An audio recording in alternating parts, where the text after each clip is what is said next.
Magandang hapon! Kumusta po? Narito po ulit ang update natin para sa lagay ng ating panahon.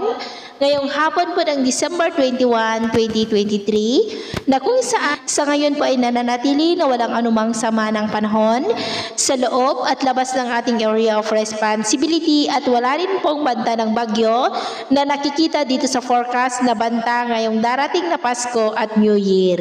Pero kahit na walang anumang sama ng panahon ay makakaranas pa rin po tayo ng mga pag-uulan, dulot po yan ng amihan at shoreline. Ang amihan ay nakakaapekto po ngayon dito sa malaking bahagi ng Luzon, lalo na po dito sa norte, at ang shoreline ay bumaba na po at nandyan na sa northeastern part ng Bicol region, habang easterlies naman ang hangin na patuloy na umiihip sa silangang bahagi po ng Visayas at Mindanao. At sa lagay ng ating panahon, ngayong hapon ay maulap ang kalangitan with isolated rains dito po sa may Cagayan, Isabela, La Union, Cordillera, Zambales, Quezon, Batangas, ilang bahagi ng Bicol Region, Palawan, Mindoro Provinces, Northern Samar, maging po sa may Leyte, Caraga, Davao Region, ilang bahagi ng Northern Mindanao, Zamboanga Peninsula at Sultan Kudarat. At mamayang gabi ay posible pa rin ang mga isolated rains sa ilang bahagi po ng ating bansa, lalo na po dito sa may Cagayan, Isabela, Apayao and nearby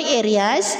Kaya mag-ingat po tayo sa mga banta pa rin ng mga pagbaha at pagguho ng lupa. At sa atin naman pong mabaybayin dahil sa malakas na bugso ng amihan, ay iwasan po muna natin ang papalaot sa mga baybayin po ng Zambales, Pangasinan, Ilocos Region, Cagayan, Batanes at Babuyan Islands dahil ang mga alon dyan ay posible po na aabot hanggang po sa 2.5 to 5 meters height. Kaya iwasan muna natin ang papalaot dyan po sa mga may kulay pula para mas makaiwas sa mga sakunang pangkaragatan. So, yun po muna ang latest update natin sa araw na ito.